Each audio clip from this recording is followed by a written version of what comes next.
네, 하나님의 공의를 바로 세우는 시간 카이로스 시작하겠습니다. 함께 하실 분들 소개하겠습니다. 제가 보이는 쪽에서 가장 왼쪽에서부터 소개하겠습니다. 평화나무 공명선거 감시 단장 김디모 대목사 오셨습니다. 안녕하세요. 예, 안녕하십니까? 네. 예. 네, 점점 피곤해 보이세요. 네. 제보가 빗발쳐서. 네. 예. 면봉을 자꾸 소지하고 다니신다는 얘기. 아, 제보가 많은 만큼 그만큼 불법 행위가 많다는 게 아니겠습니까? 네. 좀 부끄러운 일이죠. 예. 그렇죠. 네, 평화나무 이사장 김용민 PD 오셨습니다. 네, 안녕하세요. 안녕하세요. 홀쭉해지신 것 같아요. 아, 그래요. 아이고, 다행입니다. 다시 찌워드려야겠습니다. 네. 오늘 또 특별한 손님 오셨습니다. 김성신 평론가님이신데요. 이력이 굉장히 다양하십니다. 일단 일산은혜교회 교인이시고요. 네, 그리고 김재규 장군의 외조카시고요. 아, 그러시군요. 네. 아이고, 그리고 몰랐습니다. 가장 중요한 이력. 저널리즘 구독자 평화나무 감사합니다. 사랑해 주시는. 네. 그게 제일 자랑스럽습니다. 네. 간단하게 이력 말씀드렸지만 직접 한번 좀 소개 부탁드리겠습니다. 네, 이게 직업은 출판평론가입니다. 네. 그래서 예, 출판 쪽에서 일을 해왔고요. 뭐 대학에서 학생들 가르치고 또 강연하고 또 뭐 신문에 기고하고 이것이 이제 제 주 직업이고요. 방송도 많이 하시고 진행도 하시고 그렇죠. 예, 뭐 네. 출판평론가 자격으로 방송을 많이 예, 하고 있습니다. 네. 네. 책을 많이 읽으시는 그러니까 책 그쵸. 읽는 게 직업이죠. 직업이시죠. 예. 아유. 사실 옛날 같으면 예. 그냥 백면서생이잖아요. 그게 이제 현대에서 예. 직업이 됐다 이렇게 보시면 됩니다. 아이고. 책 몇 권 읽으세요? 두 분도 많이 읽으시죠? 아유, 이사장님부터. 저는 책을 많이 사는 편이지 읽는 편은 아닙니다. 장식이 장식이 제목은 많이 읽었습니다. 제가. 요즘은 좀 이제 스마트폰이나 네. 이 태블릿으로 보는 분위기가 많아서요. 그럼에도 이 책을 사서 읽으려고 노력을 많이 하는 이게 사실 저 질감으로 읽는 부분도 있거든요. 네. 책을 그냥 이 눈으로 읽으면은 그냥 순삭이에요. 수식하게 올리고 그냥 막 이러다 보면은 제대로 읽은 거라고 말할 수가 없어요. 예. 그렇지 않습니까? 그렇습니다. 사실 책의 의미가 좀 많이 해체되고 확장됐다 이렇게 볼 수 있거든요. 그래서 꼭 이렇게 종이책으로 돼 있는 것들만 의미 있는 책이 아니고 말씀하신 대로 지금은 이제 뭐 다양한 플랫폼과 다양한 형태들을 통해서 책들을 읽기 때문에 뭐 SNS에 누가 가령 뭐 페북 같은 곳에다가 정말 일목요연하게 뭔가 잘 정리해놨다면 사실 책 한 권보다 그게 더 저한테 주는 정보나 지식의 양이 더 많지 않습니까? 네. 근데 그것도 저는 책이라고 보고요. 예, 그래서 누구보다도 책을 제일 많이 읽으실 수밖에 없는 분들이 아닌가 저는 그렇게 생각을 합니다. 네. 예. 요즘은 성경도 네. 이렇게 책으로 안 읽고요. 그 들으시더라고요. 예. 그러니까 뭐 1독, 2독 했다는 걸 옛날에 성경책을 읽어서 독한 걸로 이제 취급하는데 요새는 성경을 성우가 해주는 거를 빠른 재생으로 해가지고 네. 하나님 깨달아들어 이런 식으로 해서 한 장 읽은 거를 그냥 1독으로 치시더라고요. 일청이죠. 그게 일독입니까? 그게 일청. 일청. 아, 예. 부끄럽습니다. 책을 좀 읽어야 되는데 요즘 점점 책을 사실 못 읽고 있긴 해요. 근데 출판평론가로서 그 얘기는 이런 기회에 꼭 한번 해보고 네. 싶은데요. 책을 안 읽는 게 아니에요, 현대인들이. 그러니까 아까 말씀드렸듯이 책의 의미가 해체돼서 굉장히 광범위해졌다. 이렇게 관점에서 보면 훨씬 더 책을 많이 읽고 있고요. 실제로 우리나라가 연간 책이 7만 종이 새로 나와요. 이게 전 세계에서 한 7등 정도 되는 규모거든요. 그 주간 종수 규모로 해서. 네. 인구 5천만 밖에 안 되죠. 영미권만 하더라도 6억, 뭐 스페인어권 10억, 뭐 중국어도 15억 이렇게 되는데 우리는 인구 5천만 가지고 7만 종의 책이 나오거든요. 그러니까 어마어마하게 많이 나오고 많이 읽는다고 봐야 돼요. 그런데 이게 사실 파일을 너무 잘게 쪼개니까 출판사가 경영이 어려운 거거든요. 그러니까 자꾸 이제 뭐 독자들이 책을 안 읽는다, 덜 읽는다 이렇게 이야기를 하는데 그냥 종이책 출판사의 경영이 어렵다라는 의미지 실적으로 독서율이 떨어지고 있지는 않아요. 근데 이제 자꾸 우리가 그것 때문에 죄책감을 느끼는 거죠. 내가 또 덜 읽고 있나 보다, 못 읽고 있나 보다. 근데 사실 어느 나라 사람들보다도 사실 책을 가장 많이 읽고 있는 쪽이 아닌가. 책 읽지 않는 나라의 국민들이 지금 뭐 선진국 얘기하고 있지 않습니까? 이런 정도의 문화적 수준을 만들 수가 없거든요. 네. 그러니까 앞뒤가 안 맞는 얘기죠. 책 많이 읽으시는 겁니다. 그 얘기 이렇게 유명한 매체에 와서 해보고 싶었어요. 아니 옳은 말씀입니다 정말. 네. 또 주판사들이 뭐 양서만 내면 몰라요. 이게 또 이 트렌드에 민감한 몇 달 후에는 갖다 버릴 그런 네. 표지상에 내놓을 그런 책들도 많이 양산하고. 사실 책이 별로 없었을 때는 도서관의 개념이 이해가 됐었어요. 근데 1년에 7만 종이 나오면은 그 도서관에서는 그 책들을 어떻게 다 그러니까요. 그걸 책을 선별하는 것도 굉장히 중요한 어떤 역할이 된 거죠. 그래서 공공도서관의 역할이 네. 사회적으로 더 의미가 더 중요해졌다 이렇게도 볼 수 있습니다. 또그 예. 책들이 많아진다고 건물을 더 크게 지을 수는 또 없는 노릇이고. 그렇다고 뭐 무조건 그 많은 자료들을 다 비치해 놓는다고 좋은 것도 아니거든요. 그렇죠. 예. 정보가 어떻게 선별되느냐가 더 중요하니까요. 네. 알겠습니다. 오늘 그 네. 얘기를 네. 하려고 모신 것 같지는 않은데. 오늘 모신 이유는 나름 그 신앙인으로서의 고뇌가 음. 굉장히 많으셨던 걸로 제가 알고 있어요. 네. 그래서 오늘 지금까지 저희가 이제 기독교인이 아닌 이유에 대해서 이제 방송도 하고 지금도 진행하고 있잖아요. 좀 뜸해졌지만 그래서 내가 기독교인인 이유를 주제로 오늘 좀 얘기를 좀 나눠보려고 이것저것 여쭤보려고 합니다. 일단 오셨기 때문에 일산은혜교회에 이제 출석하고 계시잖아요. 그래서 네. 오신 김에 일단 교단 탈퇴한 후에 교회 분위기가 좀 어쩐지 이런 것도 좀 궁금하고요. 일산은혜교회는 이제 강경민 목사님 계셨고 지금은 네. 이광하 목사님 네. 계신 교회. 네, 예, 네. 그래서 최근에 합신교단을 탈퇴를 했어요. 그렇죠. 이게 이제 이유가? 지금은 이제 교단 소속 교회는 아닌 셈이 되지만 네. 왜 교단을 탈퇴했을까? 교단 안에 있어서 좋은 것도 있거든요. 분명히. 예. 그렇죠. 근데 지금 그 궁금증을 저는 이제 전혀 풀어드릴 수가 없는 사람이에요. 왜냐하면 지금 제가 일산은혜교회에 출석한 지 얼마 되지도 않았고요. 지금 계속 비대면 상황이라서 담임 목사인 이광하 목사님조차도 제가 그 교회에 다니고 있는지 모르고 계실 겁니다. 어쩌면. 그래서 예, 그냥 뭐 헌금만 내고 열심히 뭐 그렇게 또 교회 안 꼬박꼬박 예배 나오고, 드리고 교회 안 나오고 헌금만 내는 교인만큼 참 이상적인 교인이 없죠. 거기서 제가 밥도 안 먹어봤으니까 밥까지 안 먹었어. 근데 굉장히 그 교단 탈퇴한 후에 많이 자랑스러워하셨어요.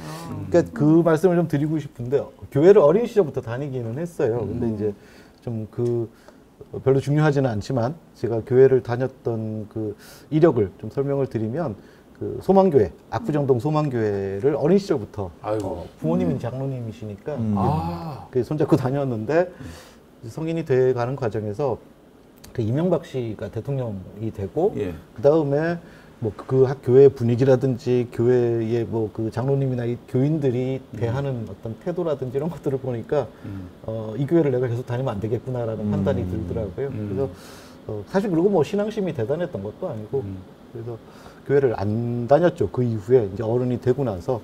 근데 교회를 다니진 않았지만 제가 기독교인으로서의 정체성까지 이룬 것은 아니었어요. 근데 세월호가 결정적이었는데요. 그 세월호 이후에 우리나라의 그 주류 개신교도들이 이렇게 보여주는 모습, 태도 뭐 이런 것들이 저는 폐륜적이고 범죄적이다라는 생각까지 저 개인적으로는 했어요.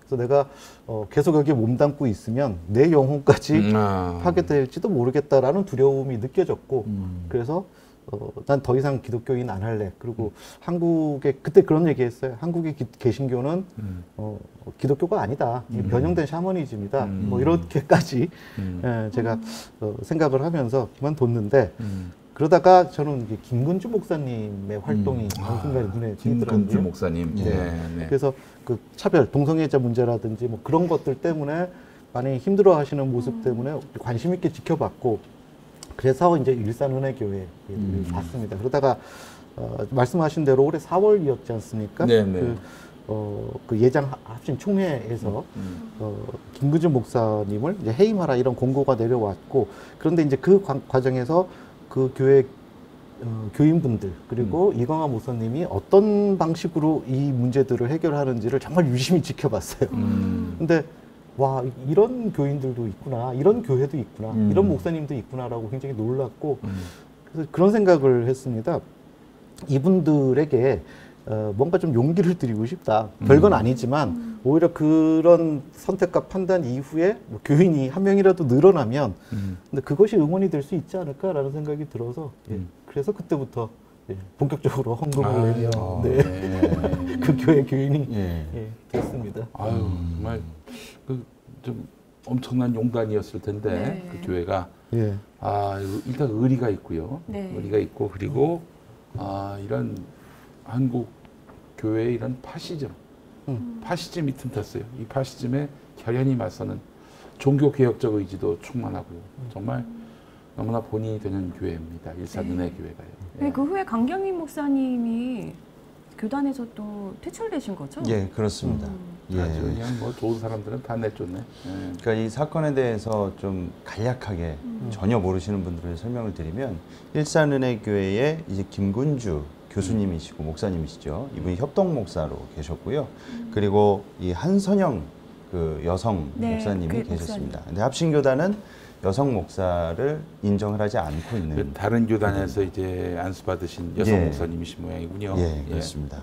그리고 김군주 교수님의 이 지난 행보가 성소수자들의 인권을 이제 기독교적 가치에서 보호해야 된다, 지지해줘야 된다, 이제 그런 스탠스를 취했기 네. 때문에 합신 교단이 지향하고 있는 그 신학 노선과 맞지 않다. 그리고 이게 목회적으로 문제가 있다. 그래서 노회에서 그 교단적으로 이 두 사람을 이제 내보내라 그런 거죠. 그치, 한마디로 예. 쫓아내라. 근데 어떻게 이 둘을 우리 교회 협동 목사고 부교육자인데 동역하는 동역자들인데 내보낼 수가 있겠느냐.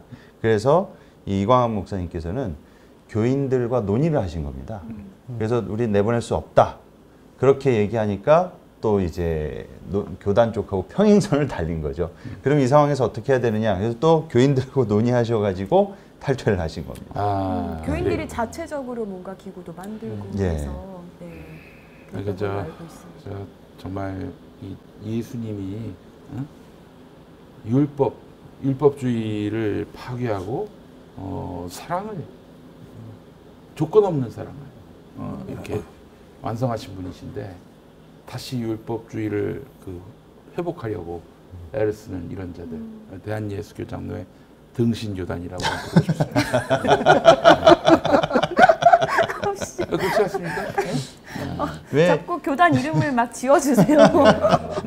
왜 이게 이 세간의 이슈화가 될 수밖에 없냐면요. 네. 보통 일반적으로 교회에서 이런 문제가 생기면 당회 차원에서 이 교단하고 부딪혀봤자 일개 교회가 무슨 이득이 있겠냐. 그리고 괜히 시끄럽게 문제하지 말고 그래서 보통은 일반적으로는 거의 이럴 경우 김군주 목사님과 한수영 목사님한테 정중히 뒤로 나가라고 하는 게 일반적인 교회 모습들입니다. 뭐 다 그렇진 않겠죠. 그런데 유독 여기가 왜 이슈가 되고 스포트라이트를 받겠습니까? 이런 교회를 찾아보기 힘들기 때문에 그런 것이죠. 그렇죠. 예.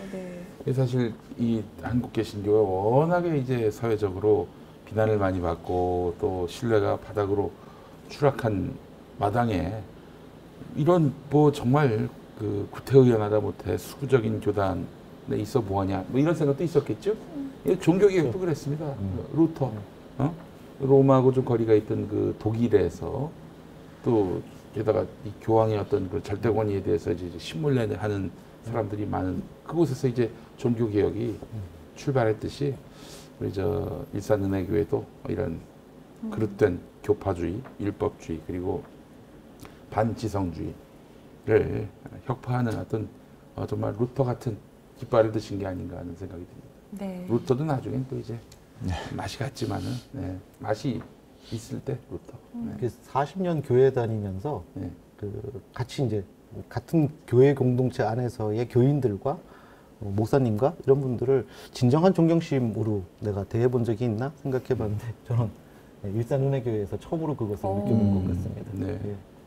맞아요. 되게 존경스러우신 것 같아요. 저도 통화하면서 한편의 설교를 듣는 것 같다고 제가 인터뷰가 아니라. 네. 그런 그때 거. 제가 연락해서 공 기자님한테 왜 취재 안 하느냐고 막 닥달하고 빨리 기사 써야 된다 그러고 막 그러지 않았습니까? 가치를 쫓은 교회 아닙니까? 네. 가치를 예. 쫓은 교회, 율법주의, 규모 그리고 어떤 시스템을 쫓는 것이 아니라 이런 교회가 많아져야 합니다. 네. 제가 좀 일산은혜교회 이 사안을 듣고 되게 놀라웠던 지점이요. 이 김군주 교수님의 그 신앙 노선을 교인분들이 전체가 다 100% 동의하는 게 아니십니다. 다양하세요. 그렇죠. 그런데 이걸 그런 민주적 그리고 서로 다른 의견에 있어서 이 본질과 비본질적인 문제들에 있어서 되게 유연하다는 겁니다. 그러니까 이런 결과가 나올 수 있다는 거예요. 맞아요. 개신교계 교파가 얼마나 많이 갈렸습니까? 뭐 침례를 해서 물에 완전히 빠져야 된다. 약식 세례하는 거는 뭐 가짜다. 뭐 통하지 않는다. 뭐 이런 세밀한 거. 성소수자 문제를 어떻게 보느냐. 여성 한수 문제를 어떻게 보느냐. 이거에 그냥 목숨 걸듯이 싸우고 갈리고 그랬거든요. 근데 일산은혜교회의 그 교인분들이 김군주 교수님이라든지 여러 가지 의견들에 대동단결한 게 아니라는 거였어요. 그러면서도 민주적으로 이 의견이 합쳐져서 이런 결과가 나왔다는 것이죠. 그러니까 얼마나 이 상호 존중이 이루어지고 있는 것인지 교인분들한테 목사님들이 배워야 되지 않나 그런 생각이 들 정도였습니다. 네. 오늘 오셨기 때문에 좀 역사적인 또 얘기 안 해볼 수가 없을 것 같은데요.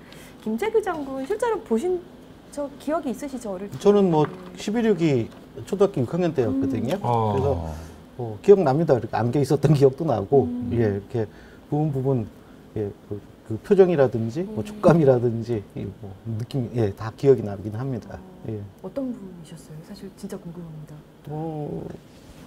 제 기억에는 이렇게 인자한 분이었고요. 굉장히 인자한 분이었고, 이제 주로 명절 때 자주 뵀거든요. 평상시에 자주 뵙지는 못했는데, 그때도 이미 너무 바쁘신 분이라, 세뱃돈을 굉장히 많이 주셨어요. 그래서 세뱃돈을 중요한 포인트다. 근데 어차피 부모님한테 가지 않습니까? 세뱃돈은? 아닙니다. 제가 다 그때는 이미 예. 그래서 또 좋은 기억으로 갖고 있기도 하고 뭐 어쩌면 그 이후에 행하신 일 때문에 제가 성인이 돼가는 과정들 속에서 더 좋은 기억만 남기게 된 거 아닌가라는 생각도 들고 그렇습니다. 아니 근데 저는 이제 그분을 이제 처음에 목소리 없는 영상으로만 뵀다가 나중에 이제 그 12.6 이후에 군사법정에 서서 증언하신 그 내용들을 목소리로 듣는데 오디오로만 듣기로는 참 인자하신 분 맞다. 그리고 굉장히 반듯한 분이고 그리고 이 민주주의에 대한 강한 신념이 있으신 분이다라는 걸 느꼈어요. 10월 26일 혁명은 이 나라의 건국기념이고 또한 국식이고 6.25를 통해서 전 국민이 순환을 겪고 수없이 많은 사람들이 생명을 바치고 지켜온 자유민주주의를 회복하기 위해서 혁명을 한 것입니다. 이 혁명이 어떻게 해야 내란죄에 심판을 받아야 되느냐 이런 생각이 듭니다. 또 오늘날 자유민주주의는 우리 대한민국 전체 국민 남녀노소 할 것 없이 3,700만이 다 같이 갈구하고 있는 것은 사실입니다. 이것을 회복시키는데 어찌하여 내란죄에 적용을 받아야 되느냐 이런 생각이 듭니다. 또 10월 26일의 혁명은 순수하고 깨끗합니다. 집권에 대한 욕심이 있는 것도 아니고 어떤 살이나 사욕이 있는 게 아닙니다. 오로지 자유민주주의를 회복하겠다는 일념에서 이루어진 것입니다. 분명히 그 유신의 심장을 쏜 그런 굉장히 좀 와일드하신 분인 줄 알았는데 재판장에서 내내 각하라는 호칭을 쓰면서 박정희를 얘기하는 그 부분도 굉장히 인상적이었고 예. 예. 사형당하시기 바로 전날 저희 어머니가 가서 이제 구치소에서 그 유언을 들으셨거든요. 근데 이제 그 유언에 그날에 집행이 될 거라는 걸 알고 계셨어요? 딱 그 다음 날일 거라고는 정확하게 알고 계시지는 못했고 임박했다라는 거를 아시고 저희 어머니가 면회를 갔을 때 오빠를 위해서 기도할게라고 이야기를 하셨나 봐요. 그랬더니 나를 위해서 기도하지 말고 근혜를 위해서 기도를 해라. 근혜? 박근혜를 위해서 기도하라. 박근혜를 위해서 기도하라? 네. 와, 이게는 굉장히. 이게 저희 어머니가 인터뷰를 하셔서 시사인 인터뷰에도 그게 나오기도 했는데, 네.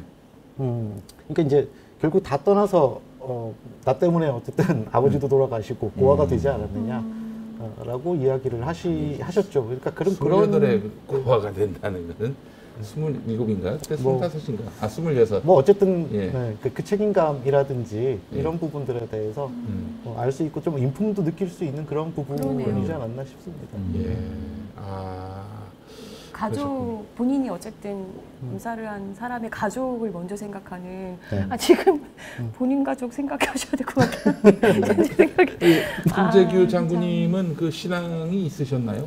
이렇게 불교셨는데 이렇게 아주 뭐 독실한 신앙인이거나 그렇지는 않으셨고요. 음. 네. 예, 그랬습니다. 아. 차지철은 영락교회 교인이었어요. 어머니가 독실했고. 예, 맞아요. 예. 그러니까 뭔가 역사적인 평가는 갈렸지만 좀 가족들은 어떤 느낌으로 사셨을까? 뭐 이런 역사적 거죠. 평가가 뭐가 갈려 99%가 그 김재규 장군의 그 뭐 참뜻이나 이런 어떤 진심을 뭐 이해나 했습니까 사실은. 그래서 사실은 12.6 이후에 그 이 김재규 장군도 그렇습니다만 그 가족들이 겪었을 그런 고통이나 네. 이 우리 사회가 특히 그렇잖아요. 뭐 사회적 편견이나 이런 것들 굉장히 극심했을 것 같습니다. 근데 뭐 사실 지나고 나니까 그게 그렇게 대단하게 느껴지지도 않고요.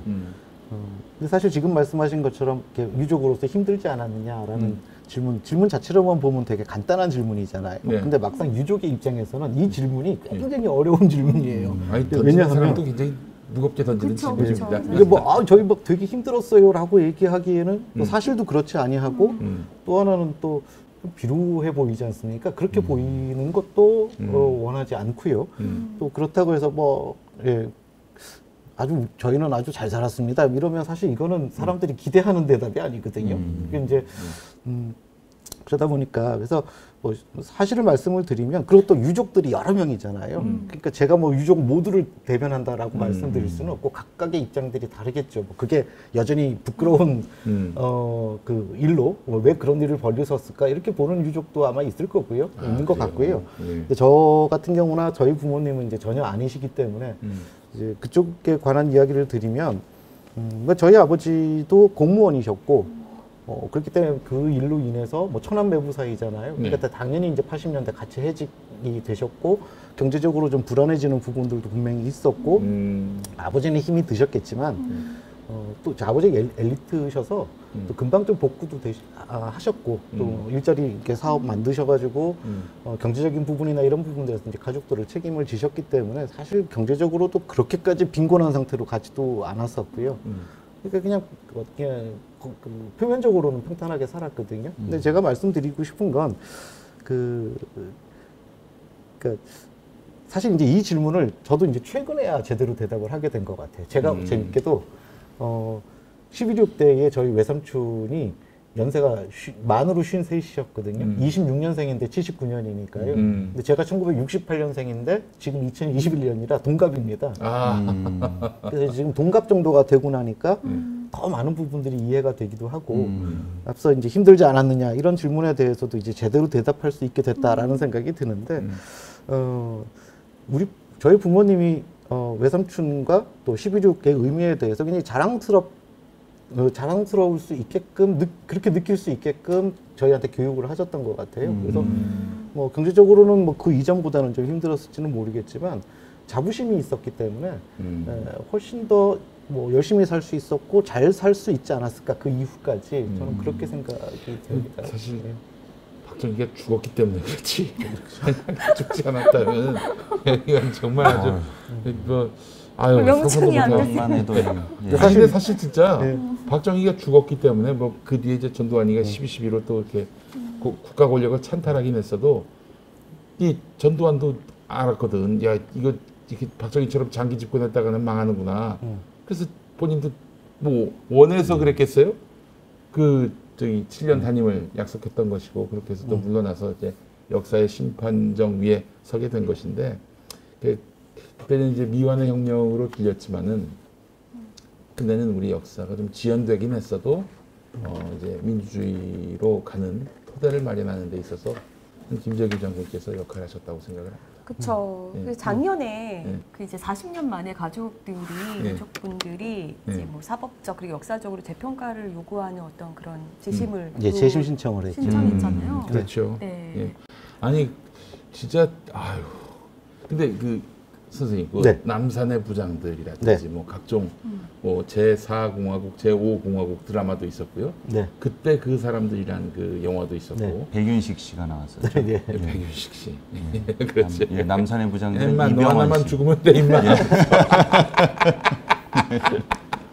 남산의 부장들 이병헌 씨가 이제 네. 대련을 해주셨고요. 그래.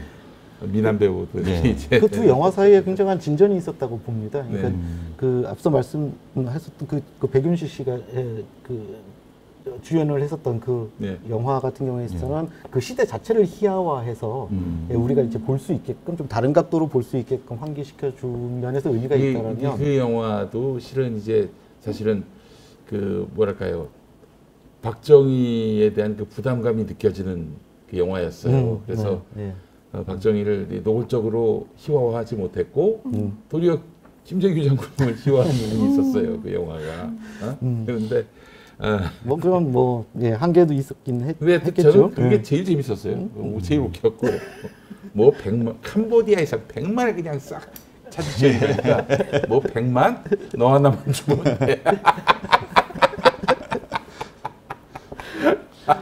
예. 감독이 그 얘기 하고 싶었겠죠. 그 분위기에서. 예. 남산의 부장들 같은 경우에 있어서는 이제 좀 훨씬 더 깊어졌죠. 그래서 네네. 예, 김재규라는 한 개인 인물에 깊숙하게 투영해 볼 수 있는 계기를 좀 만들어 주지 않았나. 그 고뇌를 예. 잘 반영했어요. 사실은 김재규 장군의. 네. 그래서 예, 그 뭐 우 감독한테도 굉장히 이제 감사하기도 하고 저는 그 사실 지난 2013년도에 저희 아버지 어머니하고 유족 최초 인터뷰를 시사인에서 주선을 제가 했어요. 예. 사실은 그게 우연찮은 기회가 아니라 제가 나름대로는 고민을 많이 한 끝에 그 시기를 택했던 건데 박근혜 정권 초기였거든요. 네네. 그래서 그 박근혜 뭐 탄핵까지 예상한 것은 전혀 아니었지만 분명히 엄청난 실정을 할 수밖에 없을 거다라는 판단이 있었고요. 근데 사실 11.6이라는 문제가 뭐 이른바 보수 정권이든 이른바 진보 정권이든 어느 쪽에서든지 간에 다루기가 힘든 문제였잖아요. 그렇죠. 정치적 부담도 많이 가고 예. 그리고 또 뭐 이른바 진보라고 할 수 있는 분들도 굳이 대한민국의 민주주의를 그 연원을 광주로부터 잡는 것도 충분한데 굳이 11.6까지 미심쩍게 밀고 올라갈 이유가 전혀 없거든요. 그러다 보니까 이제 어느 정권이 와도 늘 이렇게 계륵처럼 왔다 갔다 하게 되는 이런 것이 이제 유족 입장에서는 느껴졌는데 박근혜 정권이 들어왔을 때 나라는 굉장히 불행해지겠지만 우리로서는 좀 기회가 되겠다라는 생각이 들더라고요. 왜냐하면 큰 반동이 올 것이다라는 예측은 들더라고요. 아니 실제로 11.6의 그 뿌리를 따져보자면은 최태민 네. 그 일가가 박근혜를 홀려가지고 그렇게 해서 뭐 그때도 이제 작은 국정농단이 있었던 거죠. 그렇죠. 그로 인해서 이제 12.6이 발생됐다고 봐야 되는 건데 박근혜 정권의 탄생은 결국 멈춰선 12.6의 시계가 다시 돌아가는 네. 그런 양상이었기 때문에 당연히 이거는 시대의 반동을 예견할 수가 있었던 것 같아요. 이 김재규 장군님. 11.6도 유족들의 멈춰져 경우는. 있었고 그 비유가 너무 이사장님 비유가 좋은데요. 사실 유신도 멈춰져 있었던 거거든요. 아, 예. 예. 근데 이제 그 유신이 정리될 수 있는 기회가 올 수 있겠다라는 판단은 좀 들더라고요. 그래서 이제 그때 이제 제가 저희 부모님하고 이렇게 심각하게 의논을 드렸어요. 이러저차 해서 지금이 굉장히 적기다. 이거는 다시 올 수 없는 기회라고 판단이 된다. 그러니까 최소한 유족으로서의 의무는 다 하자. 그러니까 언론들이 이렇게 언젠가 다가올 때 다가올 수 있는 말하자면 좌표를 좀 찍어주자. 그런 의미에서 인터뷰 하나를 남겨놓으시면 좋겠다. 그렇게 해서 이제 그 말씀을 그 당시 시사인의 그 문정우 대기자님 계실 때 의논을 드렸더니 그분이 또 11.6 전문가이기도 하시거든요. 굉장히 오랫동안 자료를 그렇죠. 모으셨던 분이라 예. 그랬더니 이제 그분께서 흔쾌히 오케이. 그래서 이제 유족 최초의 인터뷰가 그렇게 해서 걸리고 그게 인터넷에 이제 검색이 되니까 그 이후부터는 언론이나 이런 쪽에서 유족들 인터뷰를 따거나 뭐 이러고 싶을 때 찾아 들어올 수 있게끔 했던 거죠. 그러다 네. 이제 40주년에 맞춰서 남산의 부장들이 등장을 하고 네. 제가 예측했던 것처럼 저희가 찍어놓은 좌표대로 저희한테로 계속 그 인터뷰가 오더라고요. 예. 저희한테로 오게 되면 다른 유족, 여러 명의 유족들이 있으니까 이야기들이 굉장히 좀 다양할 수 있잖아요. 네. 정치적 입장도 복잡하고 뭐 각자 갖고 있는 생각들이 다르니까. 근데 이제 저희 부모님은 그런 부분들에서 굉장히 확고하신 거를 제가 알고 있어서 또 저희 아버지가 같은 고향 선후배이기도 해요. 어머니하고 아. 고향이 동양이시라 예, 예. 그러니까 아버지 기억, 어머니 기억 같이 이제 맞출 수가 있어서 그래서 그래서 이제 남산의 부장들 이후에 언론을 많이 하게 된 거죠. 그게 뭐 딴 거보다도 그 사람들이 11.19이라는 걸 통해서 좀 한국의 민주주의의 가치, 우리가 지금 누리고 있는 민주주의의 가치에 대해서 한 번쯤 다시 생각해 볼 수 있는 뭐 그런 계기만 되더라도 충분하지 않나, 의미가 있지 않나 이런 생각을 했습니다. 모든 유족이 다 논의하신 거는 아니었죠? 전혀 아닙니다. 지금도 대부분이 반대하고 있고요. 이렇게 나선 거에 대해서 네가 무슨 자격으로 막 이렇게 그래서 제가 다른 유족분들하고 사이도 별로 안 좋고 그래요? 왜냐하면 이제 이거를 별로 다른 분들하고는 의논하지 않고 저희 부모님하고서만 의논을 해서 동생까지는 재심이 가능하거든요. 그래서 저희 어머니가 딱 그 자격을 갖고 계시니까 그렇게 해서 역사에 의미 있는 역할을 좀 하시면 좋겠다라고 하셨는데 그 이야기를 저희 어머니께서 받아주셔서 셋째 동생이시죠? 네, 그러니까 바로 밑에는 남동생 분이 계시고 둘째 외삼촌이 계시고 딸이 5이고 또 막내 외삼촌이 계시는데 저희 어머니가 그 딸들 5 중에서 딱 중간 그 셋째입니다. 네. 그 초등학생 때 김재규 장군 뵈셨을 때 네. 그 느낌은 없으셨어요? 뭔가 좀 이 회의감을 느끼신다든지 뭐 혹은 뭐 근데 그거는 제 기억은 뭐 워낙 어릴 때니까 그렇죠. 그 기억은 뭐 제가 떠올린다고 하더라도 저조차도 신빙성을 믿을 수가 없고 근데 저희 또 조카들 앞에서 또 그렇게 그런 모습을 드러낸다는 것 자체가 그거는 뭐 그건 뭐 근데 그 뭐 가족들이 모인 자리에서 그런 얘기를 공식적으로 하신 적은 없고 대신에 이제 저희 아버지가 공무원이셨고 또 저희 아버지를 되게 예뻐하셨어요. 그래서 저희 아버지가 한 번은 그때 이제 그 유신 막 발표하고 얼마 되지 않았을 때 그때 이제 저희 아버지가 젊으셨을 때니까 따로 독대를 하시고 이거 역사에 같이 책임지셔야 될 일 아니냐라고 이제 얘기를 하셨나 봐요. 그랬더니 근데 이제 거기에 대해서 뭐 이렇게 답은 내리지 않으시고 그래 무슨 얘기인지는 알겠다. 근데 너 좀 입 다물고 공부나 더 해라. 이제 뭐 이렇게 좀 물리셨는데 네. 그걸 갖고 막 뭐 야단을 치거나 절대 그렇지 않거나 이렇게 말씀을 하신 게 아니라 상당히 수긍하시는 표정이 인상적이었다라고 저희 아버지께서 기억을 하고 계시더라고요. 우리 선생님은 네. 그 저기 11.6 나고 막 뭐 어마어마하게 보도가 쏟아졌잖아요. 그리고 그 참 좋았던 삼촌이 막 이렇게 뭐 흉한 사람으로 이렇게 언론들이 막 매도하고 짓밟고 그럴 때는 어떠셨을까요? 뭐 제가 어리기도 했지만 네. 별로 개의치 않았던 것 같아요. 그러니까 그만큼 가족들한테 저는 신뢰가 굉장히 충분하셨던 분이기 때문에 뭐 세상이 뭐라고 하든지 간에 저 외삼촌은 좋은 일을 하신 거고 옳은 일을 하신 거고 뭐 그렇게 판단을 했고요. 참 재밌는 것이요. 제 기억에 그때 학교 선생님들이 계시잖아요. 예. 그럼 제가 누군지 알고 계셨거든요. 당연히 학교 선생님들이 다. 알았겠죠. 그런데 그때 선생님들이 저를 뭐 차별하거나 뭐라고 하거나 한 분이 한 분도 안 계시고 오히려 저를 더 따뜻하게 대해주신 것 같아요. 선생님도 그러니까 잘 만나셨네. 아니요, 그 학교의 선생님도 대부분이 그랬어요. 그리고 또 중학교에 들어가서도 마찬가지로 그 소문이 연결이 돼서 근처 학교니까 제가 누군지 다 누구의 조카인지 알고 있었는데 뭐 따로 불러서 더 오히려 이렇게 위로해 주시고 그러니까 아마 그때 그 지식인분들 학교 선생님들이 지식인으로서 그 11.6의 의미에 대해서 정확하게 인식하고 계셨던 것이 아닌가. 그게 저는 기억에 남아요. 뒤에 가서 만세 부르는 사람도 많아요, 사실은. 사정이 죽었다고 했을 때. 정말 네. 돌아가신 건 애석하지만 그만큼 네, 민주주의를 근데 이제 회복됐기 박정희의 때문에 죽음은 그 개인의 어떤 그런 사망에 그치지 않고 한 체제와 그쵸. 시대의 종말이기 때문에 네. 이제 새로운 우리 민주주의의 꽃이 피겠구나, 서울의 봄이 네. 오겠구나 하는 그런 기대의 출발점이었다고요. 그런 면에서 혁명이다. 아니 근데 정말 저는 혁명이라고 보고 이 사실 11.6까지 우리 민주주의의 그 연원을 따지는 분들은 결국 11.6이 직접적으로는 부마항쟁에서부터 또 된 거 아니겠습니까?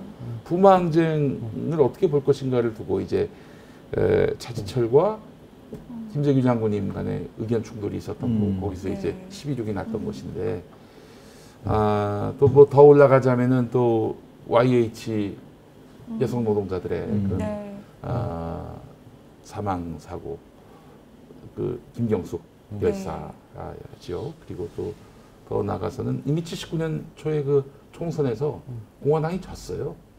대패를 했어. 이미 거기서 민심은 경고하고 있었습니다. 이 독재 이대로는 안 된다. 근데 그걸 묵살하고 계속 그냥 질주하듯이 밀고 갔다가 김영삼 야당 총재를 제명시키고 부마항쟁 무력 진압을 막 획책하고 그런 와중에 이제 12.6이 난 것이지 이건 뭐 12.6을 저는 역사의 순리라고 봅니다. 그렇게 가는 것이 마땅했고 좀 더 앞당겨서 좀 더 진취적으로 그 12.6을 일궈낸 김재규 장군님은 지금 역사에 좀 제대로 된 평가를 받을 필요가 있겠다는 생각이 들어요. 네. 지금 역사적 평가는 얼마나 이루어졌다고? 뭐안 어디까지 이루어졌지 왔나요? 하나도. 저는 그렇게 생각을 합니다. 뭐 적절한 비유일지 모르겠지만 그 사육신 그 분들이 그때 그런 일이 있고 난 다음에 공식적으로 복권되는 데까지는 한 260년 뭐 이렇게 걸리거든요. 그래서 뭐 그게 뭐 이번에 재심을 신청을 했는데 판결이 뭐 승소를 하고 뭐 이래가지고서 그걸로 역사적 판결이 저는 뒤집히고 그게 의미 있다고 사실 별로 생각하지 않고요.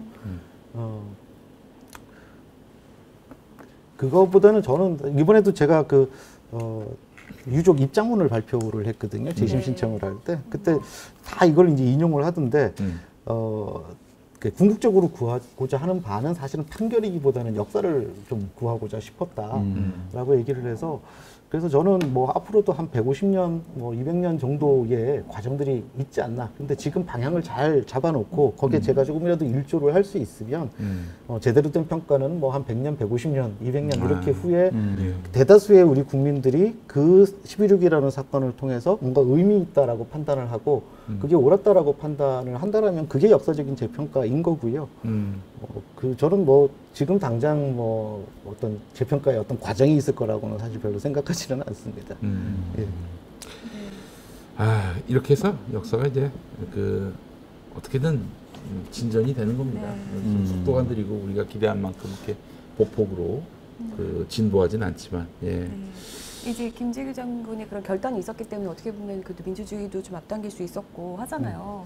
근데 지금 이제 그 보수 개신교 목사들을 보면 정말 그 박정희를 숭상하다시피 하고 역사를 다시 그 시계를 다시 되돌리고 싶어하는 분들이 너무 많아요. 이런 분들 보면 좀 유족 입장에서 어떤 마음이 드실까 이런 것도 좀 궁금하더라고요. 구미에 가면은 매년 탄신제가 열리고요. 구미. 반인 반신이란 말도 그때 나왔어요. 반인 반신이요? 그 반은 인간이고 반은 신이다. 미친놈이죠. 반인 반신. 보통은 추모제를 하기 마련인데 탄신제는 이제 그보다 더 이제 영향력 있는 좀 숭상의 대상이 하고 그뿐만 아니라 뭐 박근혜 정권 때도 이슈가 됐었지만은 박정희 추모 예배를 매번 이제 보수 개신교계 그리고 전 의원들 이런 정치인들이 모여서 하고 있습니다. 예. 그런데 이런 분위기에 의하면 이분들 입장에서는 이제 김재규 장군이 철천지 원수죠. 그 극우 목회자들 사이에서는요. 그래서 좀 이런 현상들에 대해서 어떻게 보시는지. 글쎄요, 뭐 제가 어떻게 보느냐는 그닥 뭐 중요하지는 않을 것 같기는 한데 뭔가 의미가 있어야. 그 부분에 대해서 생각을 해보거나 뭐 판단을 할 텐데 그닥 의미 있다고 생각해 본 적이 없어서요. 근데 의미 가령 없다. 뭐 그런 뭐 움직임이라든지 이런 것들은 또 어떻게 보면 당연한 어떤 수순, 당연한 절차 뭐 이런 것들이 있지 않나. 그래서 언젠가 세월이 많이 지나가게 되면 우리가 어느 정도 수준에서부터 출발했구나라는 것들을 알 수 있는 뭐 그런 지점도 될 수 있지 않을까? 뭐 왜 우리가 요즘에 뭐 다크 투어리즘 뭐 이런 얘기들 좋아하는데. 그러니까 어디서부터 출발해서 우리가 얼마만큼 뭐 진전했는지를 확인해 줄 수 있는 뭐 그런 점에서는 의미 있지 않나라는 생각도 들고요.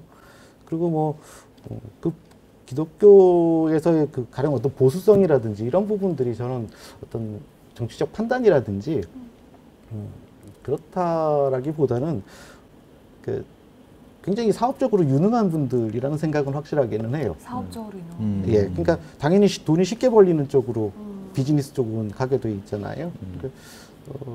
그래서 그런 어떤 정치적인 스탠스라든지 이런 것들은 뭐 어떤 판단력이라기보다는 그러니까 그런 논리, 그런 뭐 유익함의 논리 이런 것들에 대해서 따라간 것이 아닌가 정도로 그냥 판단을 하고 있고 깊게 생각해 볼 만한 가치가 있다고 생각하지는 않습니다. 유족의 입장에서는.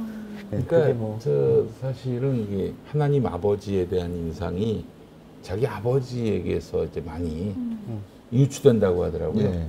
마찬가지로 이들에게는 박정희가 정치적 하나님인 거예요. 저도 그렇게 봅니다. 뭐 우리에게 뭐 밥술 뜰 수 있게 해주신 그런 분, 그런 분, 번영과 성장을 주신 분 이런 거. 예.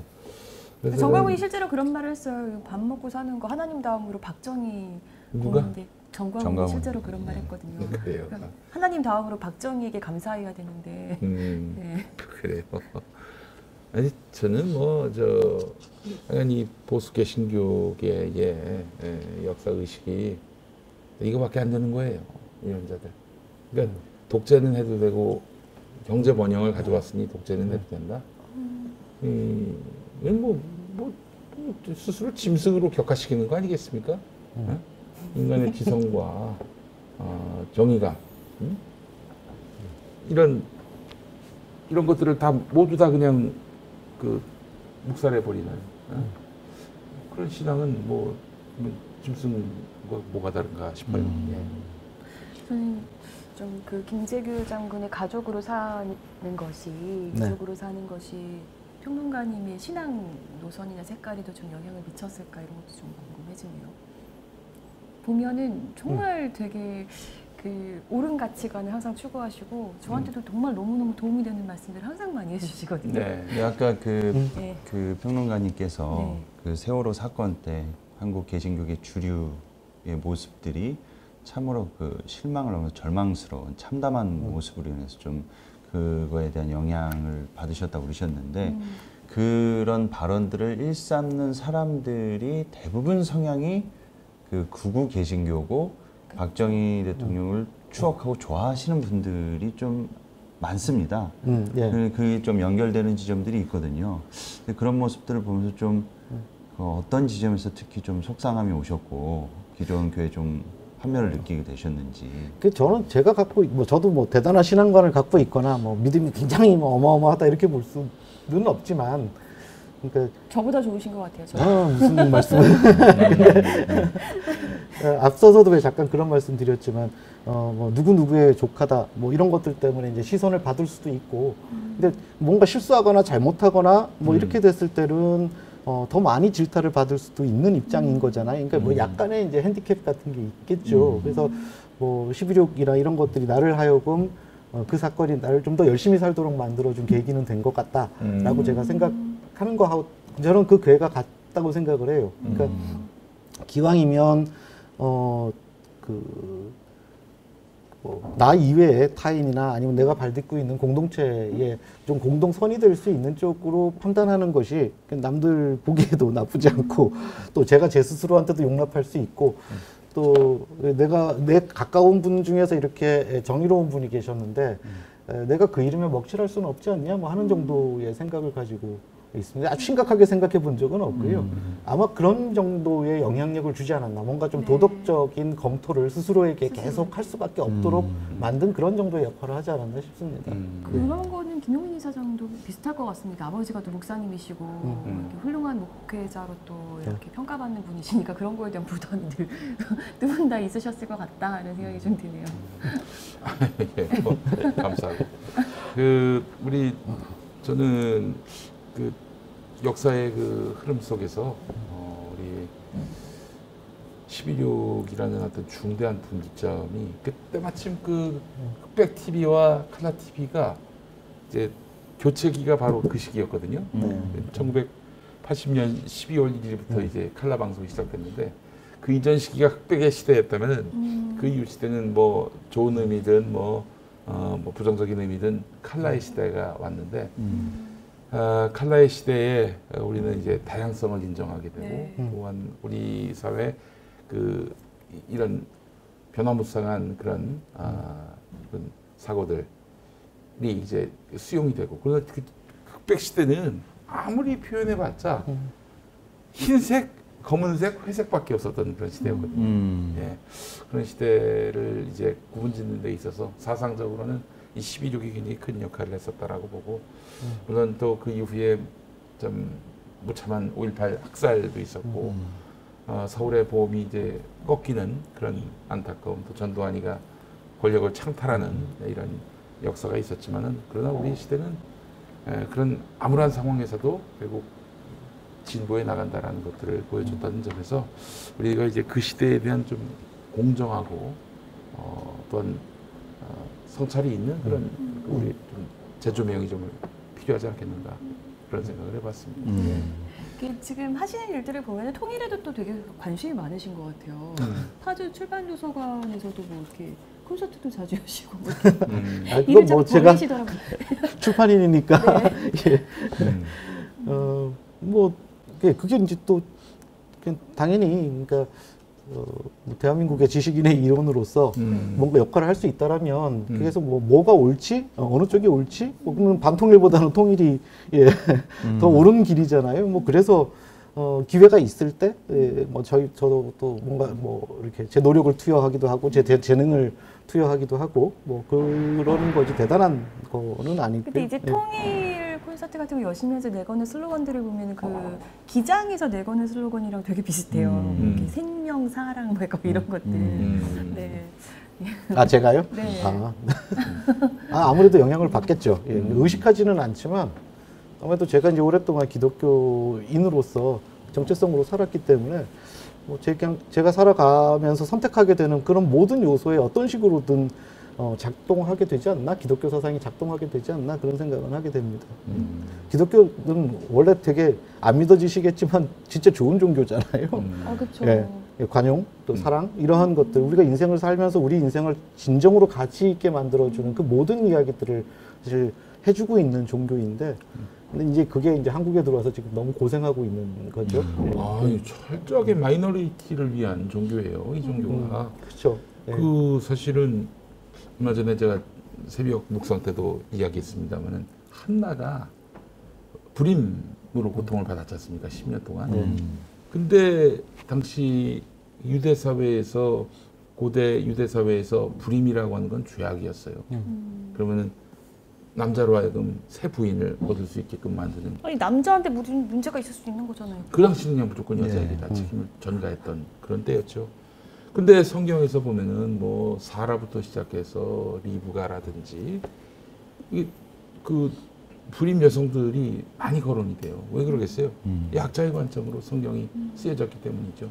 그리고 또 예수님이 활동하신 공간도 갈릴리라는 그런 도심이라고 말할 수 없는 그런 촌구석이고 또 갈릴리는 또 곡창지대다 보니까 수없이 또 수탈당하는 곳이었고 거기서 예수님이 이제 시작을 하신 거 아니에요, 공생애를. 이것만 보더라도 성경은 철저하게 마이너리티의 그 시선이 맞춰져 있고 하나님은 그들을 위해서 역사하셨다라고 봐야 마땅할 텐데 우리의 그 교계에는 돈 있는 사람, 권력 있는 사람들에게만 이렇게 관심을 두고 또 그들을 위한 복음을 만들어내는데 여념이 없으니 참 참담한 노릇인 거죠. 목사님 계셔서 이런 얘기가 어떨지 모르겠는데 제가 한때 교회를 떠나면서 이거는 한국 개신교는 이 변형된 샤머니즘이다라고까지 제가 얘기했던 건 그냥 기분 나빠서 한 욕설이 아니라 제 나름대로는 오랫동안 교회를 그 당시까지 다니면서 제가 경험한 것들을 바탕으로 한 이야기였거든요. 그러니까 종교이기 때문에 특히 기독교 같은 경우에서는 내세관이 가장 중요하지 않습니까? 그러니까 죽어서 내가 가게 되는 곳, 영원히 사는 것, 여기에 대한 믿음, 그건 뭐 우리 주기도문에 들어가고 가장 중요한 핵심 사상인데 한국에서 교회를 다니면서 내세관이 아예 없는 거 아닌가라는 생각. 그러니까 왜냐하면 살아서 복 받고 그 복은 이제 금전으로 환산되는 복이겠죠.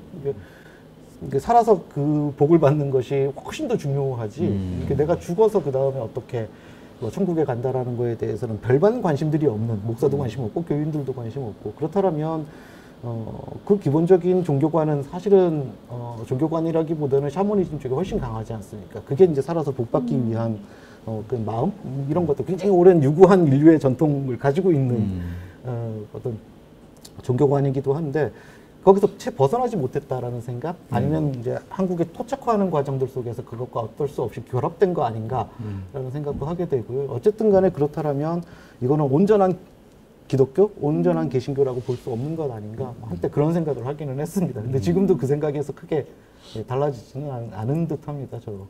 다행히 일산은혜 같은 교회가 있어서. 그렇죠. 예. 예. 그 교회 때문에 제가 구원을 받는 거죠, 정말. 네. 소망교회에서 못 얻은 구원을 일산은혜교회에서. 소망교회에서 소망을 버리고 일산은혜교회에서 다시 은혜를 받는. 저희 집이 일산입니다. 우리 껴맞히지 마세요. 네. 아, 이거 좀 딴소리인데요. 해도 돼요? 하지 말까요? 아니면 넘어가겠습니다. 뭔 내용인지. 궁금하게만 만들고. 아니, 그 아까 성경에 나온 여성들 불임 얘기하셔서 제가 항상 하는 얘기가 있거든요. 제가 나중에 이제 연애 강의를 하게 되면 꼭 요 본문을 사용하고 싶다 이런 게 있었어요. 네. 예를 들자면 그 사라가 이제 본인이 애를 못 낳으니까 너무 미안한 마음에 남편에게 이렇게 물어보잖아요. 이렇게 얘기하잖아요. 하가를 취하라고 먼저 제안하잖아요. 자, 이때 아브라함이 했어야 하는 말은 뭐라고 생각하세요? 이때 아브라함이 했어야 하는 말은? 아, 저는 이렇게 답하겠습니다. 마누라를 둘이나? 하나도 건사하기 힘든 판에 둘이나? 아, 저한테도요? 네. 아, 저는 이런 게 아주 구절을 왜 깨고 있기 때문에 그 한나가 선수. 예, 한나가 예, 똑같이 애 못 가졌을 때 그 만화 남편이 그 사람이 이렇게 얘기합니다. 내가 10자식 부럽지 않도록 당신 하나만으로 내가 이미 족한데 무슨 뭐 애가 없는 게 무슨 상관이냐. 네. 네, 그래서 이 구절을 제가 이제 그 청년들한테 이제 결혼을 앞둔 외우라고 하죠. 근데 결국에는 받아들였지 않습니까? 아, 그렇죠. 예. 근데 결국에는 립 서비스가 중요합니다. 립 서비스. 립이에요, 립. 뭐든지. 한나 같은 경우에는 기도 응답 받아서 나중에 사무엘을 낳았죠. 네. 근데 이제 이 사라 같은 경우에는 하갈 취해서 낳게 된 거죠. 야, 뭐 나는 당신만 있으면 돼. 요 말이라고 저는 정답 얘기하는데, 그러니까 뭐 그러면 뭐 시대적 배경이 어쩌니 막 이래요. 그런 거 다 소용없고 시대를 불문하고 여자의 마음은 나는 똑같다고 본다. 저는 이렇게 얘기했었습니다. 네, 저에게 연애 강의의 기회를 주시면 이런 거 공으로 가져가겠습니다. 네. 아, 지금 얘기하다 보니까 좀 시간이 흘렀는데, 선생님 뭐 이렇게 또 신앙인으로서 또 고뇌도 많으셨고 또 김재규 장군의 가족으로 살면서도 또 여러 가지 뭐 남들보다 좀 더 이렇게 도덕적으로 또 이렇게 살기 위해서 애쓰신 것도 있고 그래서 그런지 항상 얘기를 나눌 때 보면은 뭔가 좀 이렇게 제가 볼 때는요 되게 여유가 있으세요. 뭐라고 할까요? 이렇게 이미 다 이렇게 통달을 도사같이 약간 도사 같은 이미지가 좀 있으시거든요. 통달한. 네. 이제 평화나무가 공명선거감시단 활동도 하고 그러면서 김디모데 목사 얼굴 보세요. 벌써 썩어가고 있거든요. 네, 이런 분들에게 좀 위로가 될 수 있는 좀 책을 좀 추천해 주시면 어떨까 싶습니다. 아, 저는 사실 이 질문이 제일 좋아요. 네. 제 직업과 관계되는 네, 일이니까. 네, 그래서 제가 신나서 이 질문 할 거라고 저한테 미리 알려주셨잖아요. 네. 사회 서가에서 책을 하나 뽑아왔어요. 이야. 이 책입니다. 너무 두꺼운데요? 너무 부담이 되네. 얼마 안 돼요. 1000페이지 조금 넘는. 죽음 앞에 인간. 네. 저는 이 책은 정말 평생 한 번은 꼭 일독해 보셔야 한다라고 생각이 되고요. 특히 저는 목사님들이 좀 읽어보시면 좋을 것 같다. 필립 아리에스라는 이제 아주 석학이 지은 책인데 간단해요. 그러니까 이 죽음의 역사가 있다라고 얘기를 합니다. 죽음의 역사가 있다? 예, 그게 무슨 얘기냐 하면 in간이 죽음을 받아들이는 태도가 크게 지금까지 한 5번 정도가 바뀌었다. 근데 뭐 진짜 원시 시대에서부터 거의 중세까지는 일관되게 인간이 죽음을 대하는 태도가 거의 일관됐대요. 워낙 신앙심이 강하고 그랬던 시대라서 죽음을 두려워하지 않았답니다. 대부분의 사람들이 단지 뭐 외롭게 죽어가거나 뭐 이런 것들에 대한 두려움이 있었지 죽음 그 자체는 사는 거는 너무 힘들고 내가 죽으면 천국 갈 텐데 죽음이 두려울 리가 없었다라는 거죠. 대부분의 인간이 내세에 대한 강력한 어떤 그런 믿음이 있었으니까. 근데 이제 점차 이게 뭐 근대로 넘어오고 현대로 오는 과정들 속에서 계속 특히 이제 현대로까지 넘어오게 되면 죽음을 완전히 소외시켜 버리는. 그러니까 대표적으로는 우리가 심지어는 사랑하는 아버지의 죽음조차도 거의 지켜볼 수 없는. 그러니까 잠깐 그 타이밍을 놓치면 임종을 지켜볼 수도 없고요. 병원 같은 데서 이렇게 중환자실에서 돌아가시면 혼자 돌아가시는 거잖아요, 엄밀하게. 그러고 난 다음에 뭐 바로 입관해 버리고 뭐 이렇게 해버리면 죽음을 보려고 하지 않죠. 인간이 점점 죽음으로부터 공포를 느끼고 멀어지는 이 과정들에 대해서 어마어마한 역사적인 사료들을 동원을 해서 그걸 입증해 나가고 있는 책이거든요. 그래서 죽음에 대한 태도만 우리가 다시 한번 생각해 볼 수 있고 우리 스스로를 좀 더, 왜냐면 죽음은 누구에게나 공평하게 오는 거니까요. 그래서 성찰해 볼 수 있다라면 정말 한국 기독교도 지금처럼 이렇지는 않을 것 같고 지금 우리가 발 디디고 살고 있는 이 세상도 저는 지금보다는 훨씬 더 나은 모습이지 않을까. 안 죽을 것처럼 사는 사람들이 세상을 망친다는 생각이 들거든요. 누구나 죽는데도 불구하고. 그렇죠. 네, 그래서 부도덕해지잖아요, 쉽게. 그러니까 웰다잉을 생각하면 웰빙할 수 있다, 뭐 이런. 얘기예요. 그렇죠. 네. 제가 잠깐 이 책 리뷰를 그 기사로 통해 봤는데. 고세요? 예. 고세 보셨어요? 아니 리뷰. 네. 책을 본 게 아니라. 리뷰를. 그 이런 내용도 있다면서요. 16세기 이후 이제 중세로 넘어오면서 죽음이 이제 실질적인 공포, 내세가 없을 수도 있다라는. 그 이후부터는 이제 해부학이 어마어마하게 발달했다고. 왜냐면은 죽은 사람은 어떤 상태일까. 뭐 그런 것도 있었고 심지어는 뭐 시신을 갖고 사랑하는 시신을 상대로 성관계를 하기도 하고 시간이라고 하죠, 그걸. 그런 일들도 있었다고 하고. 너무 재밌을 책 같습니다. 이거 정말 흥미진진하고요. 꼭 읽어볼 만한 그런 가치가 있는. 이 평론가님의 설명을 딱 들으니 이미 읽은 느낌이 들죠. 아이고. 저는 한 8분의 1만 주셔도 좋겠다는 생각이 드는데 너무 분량이 두꺼워서 부담이 됩니다. 그만한 가치가 있어요. 네. 알겠습니다. 너무 감사하고 책 추천까지 해주셨는데 마무리로 우리가 또 이렇게 웰다잉 얘기하셨으니까요. 나는 어떻게 살다 죽고 싶다. 마무리로 한마디씩 하고. 네. 아니 죽음 앞에 인간 소개를 해주셨는데 김재규 우리가 의사라고 부르시는 분들이 계시잖아요. 김재규 장군을 보면은 이분은 돌아가신 게 아니다. 사형을 당했지만은 돌아가신 게 아니다. 아직도 남아서 또 앞으로 어떻게 이 평가가 달라질지 변화무쌍하게 이 세상에서 그 이름이 어떻게 재해석될지 너무 궁금해지는 주인공입니다. 그러니까 이제는 뭐 육신이 사느냐 죽느냐의 문제가 아니라 그 인생이 어떻게 평가를 받느냐에 따라서 이 삶과 죽음의 경계는 무너졌다라는 생각도 들고 그런 의미에서 보면은 2000년 전에 돌아가신 예수님 아직도 지금도 살아계신 거 아니겠습니까? 그래서 지금 살아있을 때 이득을 땡기고자 하는 인간들 좀 부끄러운 줄 알고 죽어서도 그 이름이 빛날 수 있도록 죽은 이후에 자기 인생에 대해서도 책임지는 삶을 살았으면 좋겠다라는 생각을 해봤습니다. 예. 네. 저는 살아있는 동안 갑자기 죽음 얘기하니까 숙연해지는데요. 저는 신앙이 되게 보수적이라 천당을 믿습니다. 천당의 실존을 믿기 때문에 예수님께서 말씀하신 대로 가르침을 따라 살면 이타적으로 살고 우리 사회의 소외된 이웃과 사회적 약자 그리고 부조하게 대한 변화를 위해서 어떤 유토피아를 추구하는 것이 아니라 내가 지금 처한 바운더리 안에서 최선을 다해서 열심히 하나님 나라를 위해 살다가 나중에 천당 가서 상급받고 한 자리 하고 싶은 솔직한 욕망이 있습니다. 그렇게 살다 죽고 싶습니다. 오늘 제가 배운 것 중에 하나는요. 절대 목사님 뒤에 서면 안 된다. 슬럼 앞에 가야 된다. 뒤에 서게 되면 좋은 말씀을 너무 다 해버리시기 때문에 다시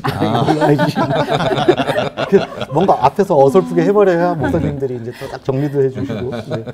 저는 그런 말씀 드리고 싶어요. 우리가 진정으로 두려워해야 될 것은 죽음 그 자체가 아니라 가치 없는 죽음에 대한 네, 두려움을 가져야 되지 않나.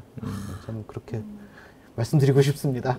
시적인 또 표현을 남겨주셨네요. 가치 있는 죽음. 네. 왜냐하면 저희 외삼촌의 그 죽음이 가치 있었기 때문에 저는 수많은 사람들이 40년이 지나도 지금 이렇게 기억해 주시고 그 사건을 계기로 또 여러 가지 생각들도 펼치시고 또 뭐 하지 않나 논의를 하고 우리가 이제 사회적 논의를 계속 이어가고 있지 않나라는 생각이 들어서요. 확실히 저는 거기에 대한 확신을 또 이렇게 다시 한번 하게 됩니다. 네. 알겠습니다. 저는 세 분이 그렇게 사시는지 잘 감시하면서 귀엽게 살겠습니다. 네, 오늘 여기서 마칠까요? 함께해 주셔서 감사하고요. 다음 시간에 뵙겠습니다. 네, 감사합니다. 감사합니다.